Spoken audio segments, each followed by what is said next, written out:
Assalamualaikum warahmatullahi wabarakatuh. Selamat sore ya untuk rekan-rekan semuanya.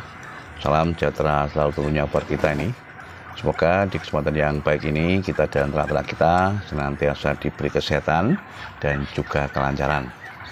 Nah, untuk kesempatan kali ini ya kawan-kawan, langsung saja ini kita akan mencoba menjawab salah satu request dari rekan kita ya, yang menanyakan mengenai masalah kendala terbesar di dalam menekuni usaha ternak endok. Nah, nanti ya akan kita coba jawab, tentunya juga sesuai dengan apa yang kami alami. Nah, di dalam peternak endok itu ya rekan-rekan semuanya, kendala yang paling besar ya kalau menurut saya ini itu terletak pada masalah rangsum pakan.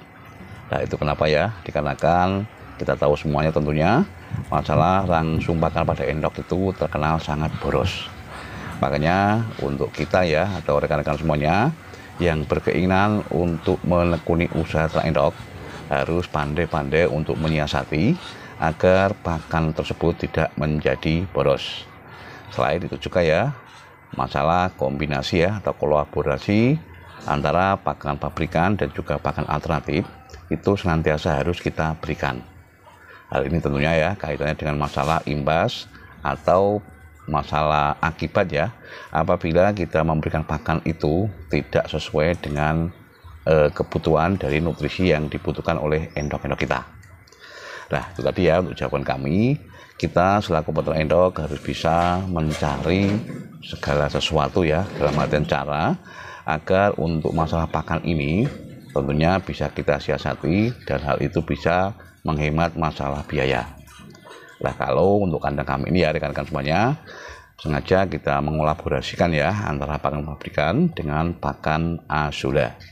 Kita membudidayakan Azula ini ya, dan tentunya untuk Azula ini kalau sepengetahuan saya memang sangat banyak sekali kegunaannya. Silakan untuk rekan-rekan semuanya ya bisa mencari pakan alternatif lain atau mungkin bisa membudidayakan masalah Azula ini ya. Kemudian kita bisa mengolaborasikan antara pakan ini dengan pakan pabrikan. Nah, untuk kolaborasi ini ya bagi rekan semuanya silakan sesuaikan dengan jenis usaha ternak kita. Kalau kita peternak endok itu ya dengan sistem pembibitan, kalau saran saya ini silakan kolaborasikan antara pakan pabrikan itu jangan sampai melebihi dari 40%. Dalam artian 60% kita gunakan pakan pabrikan ya, dan yang 40% itu kita kolaborasikan dengan pakan alternatif. Hal ini kenapa ya? Dikarenakan untuk peternak endok sistem pembibitan itu yang kita cari atau yang kita harapkan tentunya adalah masalah produksi telur. Kalau kita dominan ya menggunakan pakan alternatif, khawatir juga tentunya nanti imbasnya akan berimbas untuk masalah produksi telur itu tidak bisa maksimal. Selain itu juga ya masalah faktor perkawinan pejantan apabila tidak didukung dengan pakan yang berkualitas tentunya ya, masalah imbas perkawinan pejantan tidak maksimal tentunya juga akan menyebabkan tingkat fertilitas telur tidak bisa maksimal pula. Nah, untuk itu silakan untuk rekan-rekan semuanya ya bisa menggunakan pakan alternatif itu dengan sesuaikan kondisi ternak masing-masing. Tentunya hal ini ya akan berbeda kalau kita beternak dengan sistem pembesaran. Silahkan kalau untuk ternak pembesaran ya, untuk rekan-rekan semuanya bisa mengolaborasikan pakan pabrikan dengan pakan alternatif ini, mungkin perbandingannya bisa 50/50%. Nah, hal itu juga kenapa? Dikarenakan itu tadi ya yang harus kita cari di dalam ternak pembesaran itu adalah masalah berat badan. Itu tidak ada kaitannya dengan masalah produksi telur. Nah, itu untuk masalah kendala yang terbesar ya. Nah, kebetulan juga untuk kendala lain ya tentunya masalah penyakit. Tapi untuk penyakit itu bisa kita antisipasi dengan berbagai cara ya. Kalau kami juga melakukan vaksinasi dan juga melakukan pemberian jamu probiotik secara harian. Tapi kalau kita simbolkan ya, kebanyakan masyarakat kita itu enggan untuk peternak endok dikarenakan faktor pakan yang sangat boros. Makanya di awal tadi sudah saya sampaikan, kendala terbesar di dalam menekuni usaha ternak endok itu terletak pada masalah pakannya. Nah, itu tadi solusinya ya.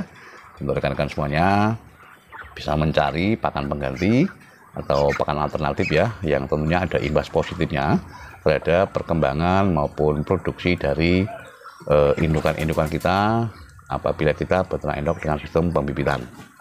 Nah, kalau kita tidak bisa mengkombinasikan ya rekan-rekan semuanya, tentunya di dalam usaha ternak endok itu apabila kita monoton ya, cuma mengandalkan pakan pabrikan, walaupun dari segi hasil itu luar biasa bagus ya, tentunya juga untuk imbas masalah biaya yang kita keluarkan pun akan semakin besar.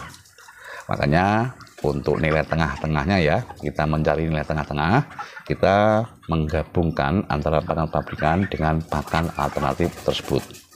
Nah, semoga dengan kolaborasi ya atau penggabungan ini untuk masalah imbas yang terjadi pada usaha kita ini bisa lebih maksimal ya, dan juga tidak berimbas yang negatif.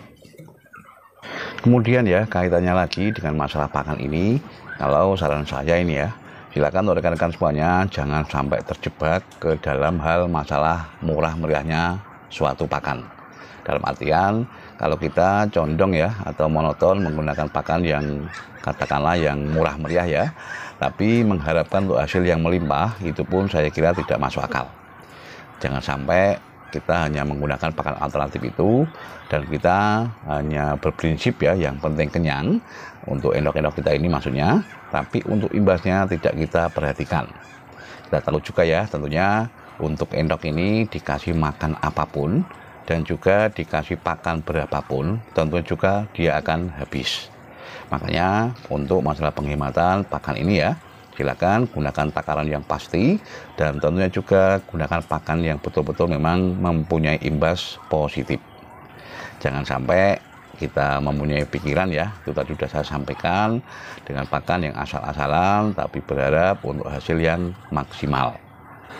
Nah, mungkin hanya itu ya untuk rekan-rekan semuanya mengenai masalah kendala terbesar ya di dalam kita menekuni usaha beternak endok, yaitu mengenai masalah keborasan pakan, yang mana untuk keborasan pakan ini sudah sejak zaman dahulu kala ya, kita tahu bahwasanya untuk endok ini makannya memang terkenal lumayan boros. Nah, disitulah bagaimana cara kita agar untuk pakan ini bisa menjadi hemat dan tentunya juga mempunyai imbas yang positif terhadap masalah perkembangan dan juga masalah produksi dari endok-endok kita itu. Mungkin hanya itu yang bisa kita sampaikan ya. Tetap semangat di dalam beternak endok. Ayo ternak gen kepenak. Wassalamualaikum warahmatullahi wabarakatuh.